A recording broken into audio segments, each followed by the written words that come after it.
Mohon izin Pak Yusuf, saya masih off cam ini, laptopnya blue screen Pak.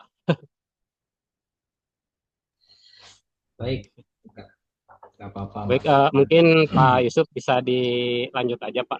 Terima kasih. Oke, oke, baik. Kita lanjut kembali ya, adik-adik siswa semuanya, dengan break yang sangat singkat. Nah, nanti saya kasih break yang lebih panjang. Oke, ini pembahasan tinggal beberapa slide lagi sebelum isoma ya. Oke, ini melanjutkan yang tadi. Jadi kalau yang hasil dari perhitungan alamat subnet yang tadi ya, kita terjemahkan atau kita turunkan ke dalam bentuk tabel, hasilnya seperti ini. Jadi dengan prefiks 26 ini, maka akan terbentuk sebanyak 4 subnet. Terbentuk sebanyak 4 subnet, dan setiap subnetnya itu berisi atau ada IP yang available yang bisa digunakan sebanyak 62 host per subnetnya. Ya. Alamat ini tidak bisa digunakan dalam jaringan. Ya, alamat network dan host broadcast ini tidak bisa digunakan dalam jaringan. Jadi yang bisa digunakan atau ditambahkan di dalam komputer dengan prefiks 26 itu adalah ini ya. Untuk subnet pertama ada dari 1 sampai 62, subnet keduanya 65 sampai 126, ketiganya 129 sampai 90, di subnet 4 3 sampai 9, bukan 94 ya, sorry, 254 terus. Nah, kurang lebih seperti ini ya. Nanti ini kita akan coba buktikan di implementasi IP di itu apa, di paket tracer mungkin ya kurang lebih. Oke, mudah-mudahan bisa dipahami. Ada yang mau ditanyakan dulu, silakan sebelum saya lanjut lagi. Ini ada contoh kedua, tapi ini saya skip dulu ya, nanti saya bahas. Boleh di screenshot dulu, nanti barangkali ada yang mau ditanyakan terkait case yang ini. Kalau tadi kita mencari subnet, ini ya, ini case ini mencari subnet, sedangkan ini membuat subnet, gitu ya. Jadi kita ubah menjadi subnet yang kita inginkan, case-nya dibalik. Ya. Mana yang lebih baik antara VLSM dengan CIDR itu atau subnetting yang tadi ya, VLSM. Nah, ini contoh dari eh, VLSM ya. Jadi teknik VLSM ya, eh, itu adalah teknik yang lebih apa ya disebutnya, digunakan pada jaringan lokal yang lebih banyak subjaringannya lah, kurang lebih seperti itu ya, lebih banyak subjaringan. Jadi eh, antara VLSM dan eh, CIDR yang tadi atau subnetting yang tadi itu, VLSM adalah pengembangan mekanisme dari subnetting yang tadi. Ya, di mana dalam VLSM itu dilakukan peningkatan dari kelemahan subnetting klasik lah istilahnya. Ya. Metode VLSM digunakan berdasarkan jumlah host sehingga akan semakin banyak jaringan yang akan dipisahkan dalam eh, apa namanya teknik VLSM ini, gitu ya kurang lebih. Oke, manfaatnya apa kalau kita menggunakan teknik VLSM? Manfaatnya adalah efisien menggunakan alamat IP. Kenapa efisiensi dalam penggunaan alamat IP-nya? Karena alamat IP yang dialokasikan itu sesuai dengan kebutuhan di setiap apa namanya divisinya atau di setiap ruangannya lah ya, di setiap jaringannya. Nah, sehingga ini akan berhasil mengurangi jumlah rute di routing tabel, gitu ya. Jadi tidak ada eh, IP mubajir istilahnya, gitu ya. Sehingga dengan VLSM ini akan mendukung apa namanya, secara efektif mendukung rute agregasi, gitu ya, ataupun rute summationnya. Ini contoh. Ada network A 31 visi, B 255, C 100, D 525, network E 10 PC gitu ya. Nah, ini penyelesaiannya gimana ya? Kita urutkan dulu dari kebutuhan terbesar ke terkecil, gitu ya, dari kebutuhan terbesar ke terkecil. Karena ini terlalu apa namanya? Terlalu banyak misalkan. Kita pakai yang lagi misalkan ya. Ini saya hapus ya. Ini saya hapus. Ini saya contohkan yang lain aja. Misalkan departemen A tadi ya. Departemen A misalkan jumlahnya lebih sedikit lah ya. Kalau tadi di slide kan lebih banyak. Ini lebih sedikit biar lebih mudah dipahami. Dev A, lalu ada dev B tadi ya. Misalkan 25, lalu ada dev departemen C-nya misalkan 10. Ini saya buat lebih sedikit hostnya biar lebih mudah dipahami aja. Uh, ya, sampai departemen C hingga disisakan untuk link antar router lah misalkan ya, link router antar router. Jadi kan komunikasi antar router itu harus punya IP juga. Nah, misalkan dua. Nah, ini kalau penyelesaiannya gimana kalau seperti ini? Misalkan alamat IP-nya, contoh saja misalkan 192.168.10 ya, kita samakan dengan yang tadi perhitungan, tapi prefiksnya 24. Seperti ini. Nah, gimana penyelesaiannya? Ya kita urutkan dulu untuk teknik PLSM ini diurutkan dulu dari kebutuhan terbesar. Gitu, diurutkan dulu dari kebutuhan terbesar eh, kebutuhan jaringan. Berarti eh, apa namanya kebutuhannya adalah 60 25 host. 60 host, 25 host, 10 host. Ini sudah berurut berarti ya. Sudah berurut. Nah, terakhir adalah link antar eh, routernya. Nah, pertama, kita alokasikan dulu subnet untuk kebutuhan departemen A. Itu. Untuk 60 host. Ya, untuk 60 host itu, ya, untuk 60 host, berarti kita membutuhkan kurang lebih 6 bit host. Ya. Atau dalam arti, dua pangkat berapa yang menghasilkan lebih dari 60. Ya, berarti dua pangkat 6 gitu ya. Dua pangkat 6 kurang lebih. Tadi kan 2 pangkat 6 itu kisaran di 64 dikurang 2 berarti 62 host. 62 host. Gitu. Nah, jadi di ini di departemen A berarti ini kita bisa pakai prefix 26 gitu ya IP-nya. Bisa pakai prefix 26. Lalu yang ketiga, tadi misalkan di departemen A itu ada IP 192.168 satu titik berapa apa namanya ujungnya. Kalau tadi 62 apa namanya 62 host ya, 62 host berarti blok berikutnya itu adalah 64. Nah, sama dengan yang tadi ya. Nah, berarti blok berikutnya adalah di sini kalau di sini akhirnya 62.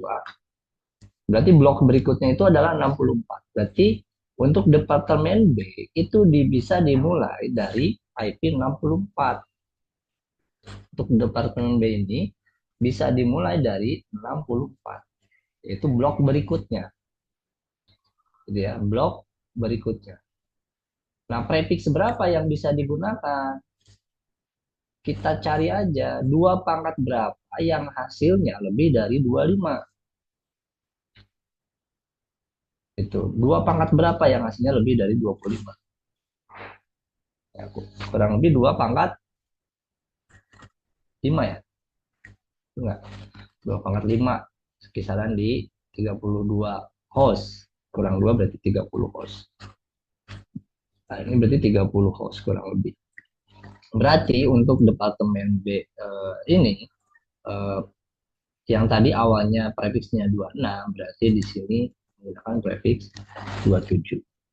Gitu ya. Jadi PLSM itu dihitung berdasarkan kebutuhan host di setiap departemennya. Gitu ya. Sehingga ini akan mengurangi IP yang nganggur lah istilahnya gitu ya. akan mengurangi IP yang ya. Jadi yang C ini menggunakan prefix berapa? Itu yang C ini. Oh, berarti tinggal apa namanya alokasinya yaitu prefix 28 kurang lebih. Yang terakhir prefix berapa nih? Kalau cuma 30 ya kurang lebih. Koreksi kalau saya salah. Nah, jadi prefixnya akan berbeda-beda di setiap departemennya dengan range IP ataupun IP yang digunakan itu masih dalam blok yang sama. Jadi kesimpulannya untuk teknik VLSM ini itu memungkinkan si network administrator membagi ruang alamat jaringannya menjadi subnet dengan ukuran-ukuran yang berbeda sesuai dengan kebutuhan host yang ada atau host yang dibutuhkan untuk setiap segmen. Gitu ya. Mudah bisa dipahami. Kalau ada yang ditanyakan, silakan. Nah, tadi di awal membahas kelebihan jaringan komputer. Nah, sekarang ada kekurangannya, gitu ya. Kekurangan jaringan komputer, ya, pembuatannya cukup mahal, gitu ya. Pemeliharaannya cukup rumit, kurangnya pertahanan ataupun security, bahaya dari peretasan, penyebaran informasi yang tidak diinginkan, gitu ya. Bisa aja ada orang-orang yang bisa menyebarkan informasi yang aneh-aneh, gitu ya. Ya banyak lah ya. Jaringan komputer, jaringan LAN, jaringan kabel, dan jaringan WAN itu semuanya pasti ada kekurangannya. Di sisi lain dari kelebihannya. Tadi, ya misalkan jaringan nirkabel, apa nih kekurangan? Ya peralatannya mahal untuk jaringan nirkabel. Ya. Dari akses point yang mumpuni pun bisa satu akses point bisa harga 2 juta, 3 juta, 4 juta. Gitu ya. Jaringannya mahal gitu ya untuk nirkabel. WAN misalkan yang jaringan WAN, ya pembangunannya butuh biaya besar, itu kan jaringan yang lebih luas lagi. Jadi setiap jenis jaringannya pasti memiliki kekurangannya. Di sisi lain ada kelebihannya juga. Selanjutnya ada mendokumentasikan pengalamatan pada jaringan. Ya, jadi mendokumentasikan pengalamatan pada jaringan itu wajib ya, wajib dilakukan. Biasanya kalau di dalam beberapa perusahaan itu ada SOP-nya, gitu ya. Contoh mulai beli kabel ini ada SOP-nya, wajib gitu ya, harus mulai beli kabel. Jadi pentingnya dokumentasi dalam suatu jaringan itu dapat dijadikan bukti, dalam suatu masalah. Jika terjadi suatu masalah, jadi kalau ada masalah dengan dokumentasi jaringan ini bisa dijadikan alat bukti, kurang lebih seperti itu. Ya. Contoh ini memberikan identitas pada kabel, gitu ya. Ini secara fisikal berarti memberikan identitas pada kabel. Misalnya ini jalur ke server, ini jalur ke core switch, ini jalur ke switch satu, ini jalur ke ruangan A.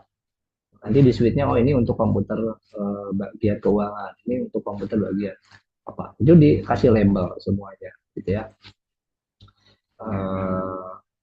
Itu masuk ke dalam identifikasi, dokumentasi, dalam dokumentasi. Jadi dokumentasi pengalamatan jaringan itu kegiatan mencatat merekam yang berkaitan dengan jaringan, ya memberikan identitas kabel, membuat daftar IP address tadi dalam bentuk tabel bisa di dalam Excel itu membuat daftar IP address, membuat gambar jalur-jalur kabel berarti topologi, membuat daftar alat-alat yang terhubung di jaringan tersebut, nah, dan lain sebagainya, gitu ya. Jadi mendokumentasikan jaringan itu penting. Nanti di praktek kita coba mendokumentasikan secara logikal dan juga secara fisikal itu seperti apa. Ya. Nah, ini tujuannya apa dokumentasi ya? Sarana komunikasi, tanggung jawab, ya, sarana pendidikan. Kenapa sarana pendidikan? Contoh, ada teknisi lama, senior, pensiun. Ada teknisi baru, junior. Ya, tinggal diberikan saja dokumentasi jaringannya, biar dia pelajari sendiri. Ya. Jadi menjadi sarana pendidikan. Ya. Sumber data penelitian, sumber data perencanaan, dan lain sebagainya. Jadi penting mendokumentasikan jaringan itu. Oke, ini rekan-rekan siswa, adik-adik siswa semuanya. Untuk sesi 2 unit kompetensi ini ada evaluasi ya, atau soal latihan soal unit kompetensi ini yang harus dikerjakan oleh dari siswa semuanya. Nah ini sekaligus ini aja ya. Ini kan sudah mau setengah 12 berarti kalau di Wita ya, dari siswa semuanya. Sekalian untuk istirahat isoma, eh, saya beri waktu istirahatnya lebih panjang karena ada tugas yang harus dikerjakan. Silakan kerjakan soal unit kompetensi ini dalam Word ya, dalam Word. Nanti saya kasih link untuk uploadnya di setelah isoma mungkin ya. Ini saya screenshot saja, kirim di grup ya. Kirim di, bukan di grup kok. Saya nggak masuk grup ya. Di chat aja ya, saya kalau chat aja. Nah, ini. Jadi silakan dikerjakan dalam Word. Nanti dibuat simpan dalam bentuk PDF dan nanti saya kasih link untuk upload. Oke, ada yang mau ditanyakan dulu sebelum saya tutup ya. Jadi untuk sesi ini diakhiri dengan apa namanya soal latihan untuk memahami apa yang sudah dibahas di materi tadi ya sebelumnya. Nanti setelah isoma kita akan lanjut ke materi memasang jaringan nirkabel. Jadi silakan istirahat, mau istirahat dulu atau mengerjakan dulu terserah, silakan ya. Kalau di sana berarti sudah mau setengah 12 betul ya? Ada di siswa sana? Betul nggak? Ya. Nah, jadi silakan ini. Betul betul. Oke, silakan dikerjakan. Istirahatnya lebih panjang, berarti nanti kita gabung lagi di jam 1. Mau tiduran dulu mungkin ini biar apa namanya punggungnya lebih rileks gitu ya. Atau mau makan-makan ngopi dulu silakan. Ini silakan dikerjakan. Ada yang mau ditanyakan dulu sebelum saya tutup?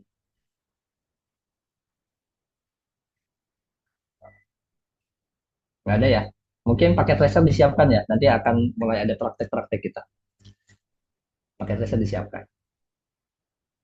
Oke, terima kasih untuk sesi ini. Adik-adik siswa semuanya, Mas Ahmad, izin saya akhiri untuk sesi ini. Nanti digabung lagi di jam 1 WITA mungkin ya, kalau di WIB jam 12. Baik, Pak. Oke, terima kasih ya semuanya. Assalamualaikum warahmatullahi wabarakatuh. Terima kasih, Pak. Waalaikumsalam warahmatullahi wabarakatuh. Terima kasih.